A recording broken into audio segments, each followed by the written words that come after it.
Why do you keep putting things off? You know you have something important to do. It might be a work project. It might be a school assignment, or even just cleaning the kitchen. You tell yourself you will start in just 5 minutes. Then you pick up your phone. You think you will just check one thing. Maybe it is a message. Maybe it is a notification. You open an app. Suddenly, an hour has gone by. The task is still waiting for you. This is a very common story for many people today. Procrastination is not the same as being lazy. A lazy person does not want to do anything at all. A procrastinator often wants to do the task. They just can't seem to get started. They might even feel guilty and anxious about not doing it. This is a key difference. The problem is not a lack of desire. The problem is a conflict inside your brain. Your brain is a complex machine with parts that want different things. One part wants long-term goals. Another part wants immediate pleasure. This internal conflict is at the heart of procrastination. Your brain is wired to choose immediate rewards. Your brain sees a difficult task as pain or discomfort and wants to avoid it. So when you procrastinate, try to be kind to yourself. Create systems and habits to make important tasks less painful and distractions less appealing. Understanding this biological reality is the first step to taking back control of your time and attention. To understand why your brain seeks instant rewards, we need to talk about a chemical called dopamine. You may have heard of it before. Dopamine is often called the pleasure chemical, but that is not quite right. It is more accurate to call it the wanting or motivation chemical. Dopamine drives you to seek rewards. When your brain expects a reward, it releases dopamine. That creates anticipation and desire. It is the chemical that says, "Do that thing. It will feel good." This system helps us survive by motivating us to find food, water, and social connection. The modern problem: countless triggers for dopamine. Scrolling through social media, watching short videos, playing a game on your phone, checking your email. Each new post, a funny video, or a new message gives your brain a tiny reward. The action is easy and the reward is immediate.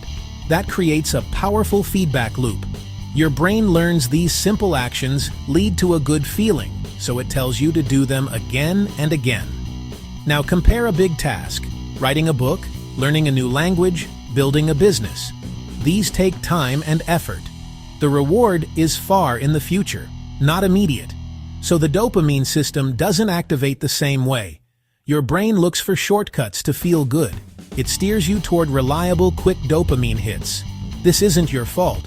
It's how your brain evolved to operate. Now let's look more closely at the tasks themselves. Why do some tasks feel so much harder to start than others? It is not just about the lack of an immediate reward. Often there are specific feelings and thoughts that make us want to avoid the task. One common reason is fear, a fear of failure, worrying your work won't be good enough, fear of what others will think. That fear can paralyze you. Another reason is overwhelm. Sometimes the task just seems too big. Writing a research paper, cleaning the entire house. You don't know where to begin. The task feels impossible. Your brain shuts down or seeks an easier activity. You might organize your sock drawer instead of doing your taxes. A third reason is lack of clarity. This is the fog. If you don't know the next step, action is hard. A to-do that says, "Work on project," isn't clear. Does that mean sending an email, making a phone call, doing research? When the path is foggy, you hesitate. Your brain hates uncertainty. It prefers clear, simple instructions. Without them, you drift toward easy distractions. Fear, overwhelm, and lack of clarity make the task feel like a threat. Your brain tries to protect you. It nudges you to run away. Do something else to stop the bad feeling. That helps short term. But avoiding the task doesn't make it go away. It pushes the feelings into the future, where they often grow even stronger. Section 5. The sweet relief of putting it off. When you decide to put off a difficult task, what do you feel in that exact moment? For most people, the answer is relief. A wave of calm washes over you. you have successfully avoided the uncomfortable feeling. You can now turn your attention to something much more pleasant, like watching a video or chatting with a friend. This feeling of immediate relief is incredibly powerful. It acts as a reward for the act of procrastination. Your brain quickly learns this connection. Avoiding the hard thing makes the bad feeling go away. Every time you procrastinate and feel that instant calm, you are reinforcing the behavior. You are teaching your brain that avoidance is a good strategy for managing stress. The problem, of course, is that this relief is temporary. It is a short-term fix for a long-term problem. The task you avoided is still there. The deadline is still approaching. All you have done is borrowed a little bit of comfort from your future self. Sooner or later, you will have to pay it back, often with interest. Think of it like using a credit card to pay for your happiness. It feels great at the moment, but the bill will eventually come due, sometimes larger than you expected. Section 6. The Age of Distraction: How Technology Makes It Worse. Procrastination is not a new problem.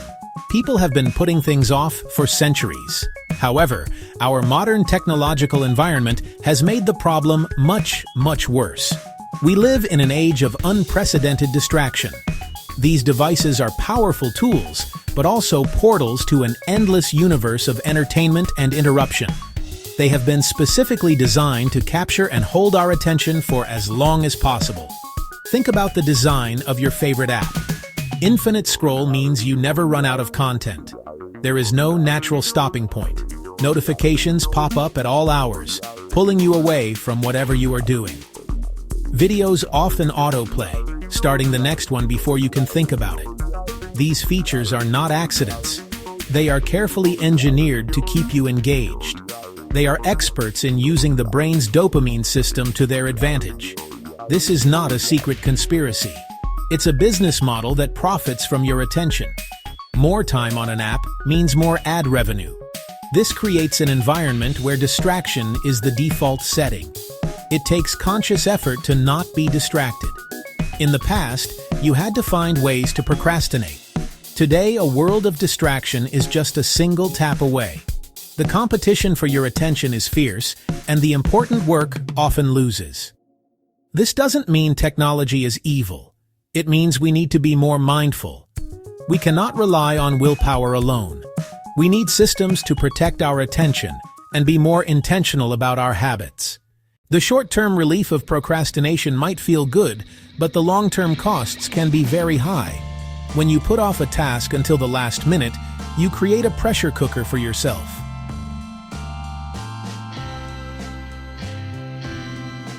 You have to rush to get things done. This can lead to sleepless nights and anxiety and a constant feeling of being behind. When you are rushing, you are more likely to make mistakes.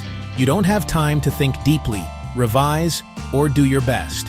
This can lead to poor grades, negative feedback at work, and dissatisfaction with your own performance. Beyond the immediate stress, there are missed opportunities. Every time you choose a distraction over your goals, you give up a chance to learn, grow, and move forward. All these things require consistent effort over time. Procrastination robs you of that time. Over the years, this can add up to regret, wondering what you might have achieved if you had just been able to start.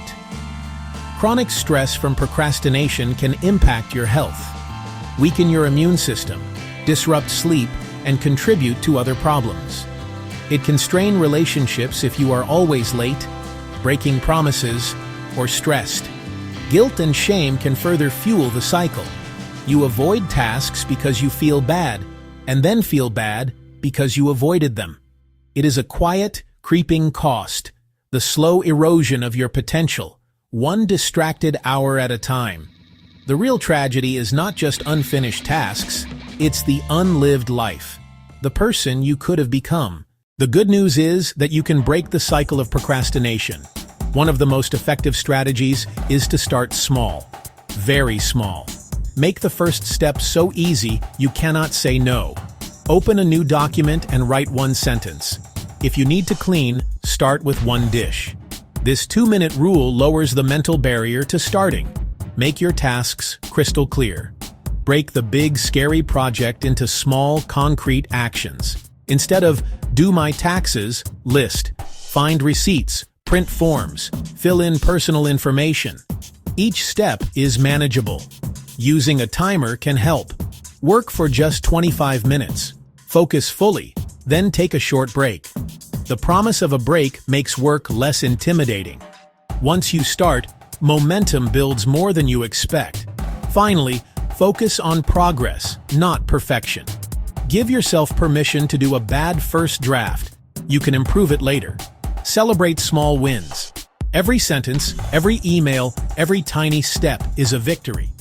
By focusing on steady progress, you build confidence and momentum, making it easier to return the next day. While internal strategies are important, you cannot ignore the power of your external environment. Make the path to your important work easier than the path to distraction. Reduce digital distractions. Put your phone away. Turn off non-essential notifications. Close unrelated tabs. Tidy your space. A clean environment signals it is time to focus. If possible, create a dedicated place for work. Enter to focus, leave to relax. Use cues that make good habits easier and tempting ones harder. You're not relying on willpower. You're using intelligent design. Include people in your environment. Ask for check-ins or do quiet focus sessions together. Let's return to where we started. You are sitting on the couch, phone in hand. The guilt starts to creep in. But now you understand what is happening. You are not broken. You are not lazy. Your brain is doing what it's designed to do. Seek pleasure. Avoid discomfort. This understanding is not an excuse. It is an explanation. Make small, kind adjustments to your environment and your habits. Make the right actions easier, the distracting ones harder. Break big goals into tiny steps. Celebrate progress. Take a deep breath. Choose one simple step right now. You are not broken. You are just beginning.